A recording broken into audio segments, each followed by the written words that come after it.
गुजरात चुनाव में दूसरे फेज की वोटिंग आज है। 14 जिलों की 93 सीटों के लिए मतदान होना है और गांधीनगर, अहमदाबाद और वडोदरा में वोटिंग की जाएगी। 26,409 मतदान केंद्रों पर वोट डाले जाएंगे और पीएम मोदी, गृह मंत्री अमित शाह अहमदाबाद में मतदान करेंगे। तो बड़ी खबर आपको बता रहे हैं, जहां आज गुजरात विधानसभा चुनाव के दूसरे चरण में मतदान है और इसे लेकर आज प्रधानमंत्री मोदी और गृह मंत्री अमित शाह अहमदाबाद में वोटिंग करने पहुंचेंगे।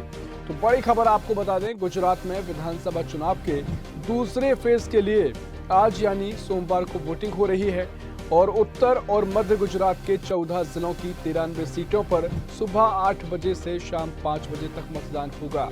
दूसरे फेज में करीब 2.5 करोड़ मतदाता 833 कैंडिडेट्स की किस्मत का फैसला करेंगे और आज वोटिंग के लिए करीब 26,000 पोलिंग बूथ बनाए गए हैं। यानी 14 जिलों की 93 ये सीटें हैं जहां पर आज दूसरे चरण में मतदान होने जा रहा है। गुजरात विधानसभा चुनाव के सेकेंड फेज में प्रधानमंत्री मोदी के होम टाउन साबरमती और गृह मंत्री अमित शाह के गृहनगर अहमदाबाद में आने वाली सीटें भी शामिल हैं। पीएम मोदी वोटिंग के लिए गुजरात पहुंच चुके हैं और सुबह 8:30 बजे मतदान करेंगे।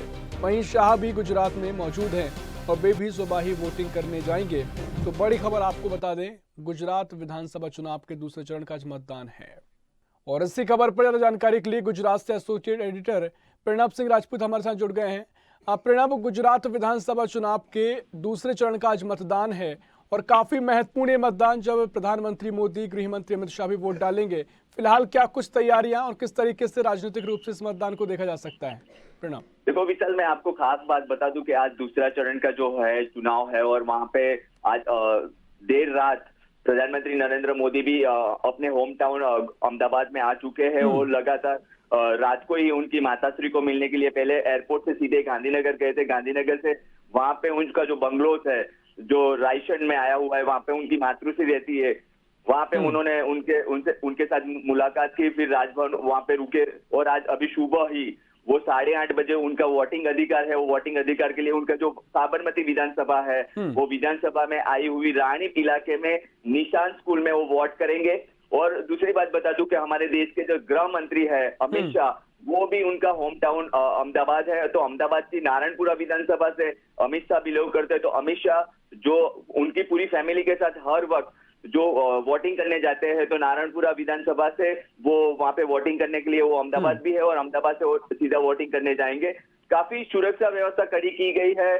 जिस प्रकार से एसपीजी की बात कीजिए तो एसपीजी ने कड़ी सुरक्षा व्यवस्था यहाँ पे कर दी है। यहाँ के जो लोकल प्रशासन पुलिस है वो कड़ी सुरक्षा व्यवस्था के साथ यहाँ पे तैनात है। और कल से ही प्रधानमंत्री नरेंद्र मोदी एवं अमित शाह जो हमारे देश के गृह मंत्री है वो अहमदाबाद में है। इसके लिए जो लगातार उनकी जो तैयारियां है वो कल से ही दोपहर से ही स्टार्ट कर दी थी और लगातार कड़ी सुरक्षा व्यवस्था के साथ ये जो वोटिंग है आज का दूसरा चरण का वो होगा। विशाल, बिल्कुल प्रणब, जिस तरीके से पिछले विधानसभा चुनाव 2017 में वोटिंग की गई थी, काफी बढ़िया वोटिंग प्रतिशत रहा था, लेकिन जो पहले चरण का हमने मतदान देखा है वहां पर वो वोटिंग प्रतिशत देखने को नहीं मिला। इससे राजनेताओं की चिंता बढ़ेगी, क्या कुछ इसकी वजह हो सकती है? प्रणब जी विशाल, मैं आपको खास बात बता दूं कि जिस प्रकार से 2017 में जो वोटिंग हुआ था वो काफी बढ़िया हुआ था, लेकिन उसके जो लेवल पे देखा जाए तो इस वक्त का जो वोटिंग, जो पहला चरण का वोटिंग है, काफी कम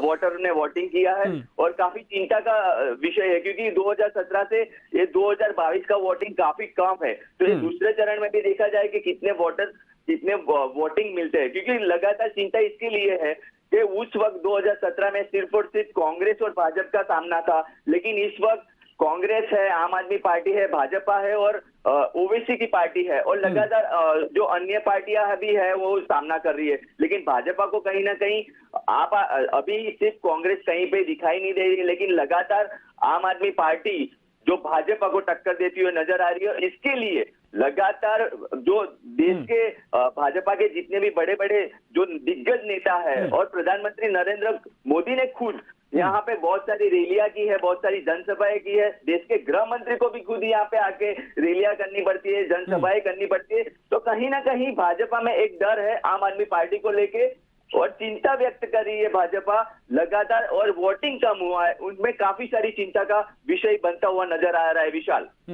बिल्कुल प्रणब, जिस तरीके से बीजेपी लंबे समय से सत्ता में काबिज है तो एक एंटी इनकम्बेंसी का दौर तो देखा ही जा रहा है, लेकिन आम आदमी पार्टी जो चुनौती बीजेपी को दे रही है, अगर इन सबकी तरफ बात करें तो क्या मुद्दे इस बार देखे जा रहे हैं और जो दूसरे चरण का मतदान है इसमें असर डाल सकते हैं? प्रणब, विशाल, मैं आपको खास बात बता दूं कि जिस प्रकार से 27 साल से भाजपा गुजरात में राज कर रही है, लगातार वो गवर्नमेंट फैक्टर की बात कर ले तो पुलिस डिपार्टमेंट है, गवर्नमेंट में काफी दूसरे डिपार्टमेंट्स है, उनके जो अधिकारी है उनको लगातार भाजपा लगातार कहीं ना कहीं वादे करती आई है कि हम लोग वो कर देंगे आपके लिए, वो सुधार कर देंगे। फिर गरीबों की बात ले जाए तो गरीबों में कहीं ना कहीं विकास कार्य हो रहे हैं, लेकिन जो गरीबों का काम होना चाहिए, उनको जो फायदे मिलने चाहिए वो फायदे कहीं ना कहीं गरीबों को नहीं मिलते हुए नजर आए। इसके बदौलत आम आदमी पार्टी ने आके यहाँ पे door to door Arvind Kejriwal हो या मनीष सिसोदिया हो, उनके कई दिग्गज नेता हो, वो लगातार गुजरात दौरे पे आए हैं।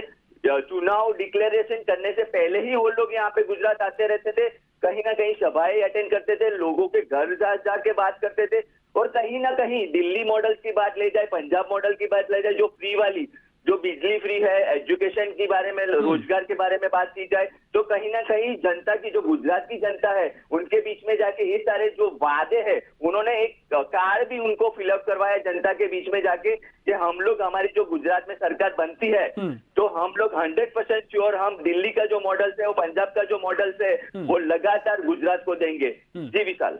जी बिल्कुल, बहुत शुक्रिया आपका जानकारी साझा करने के लिए प्रणब। तो आपको एक बड़ी खबर बता दें, गुजरात विधानसभा चुनाव के दूसरे चरण का मतदान आज है और उसे लेकर बड़ी बात है कि प्रधानमंत्री मोदी और गृह मंत्री अमित शाह का मतदान क्षेत्र भी आज ही के चरण में मतदान करेंगे और इसको लेकर तमाम व्यवस्थाएं सुरक्षा के द्वारा कर ली गई हैं।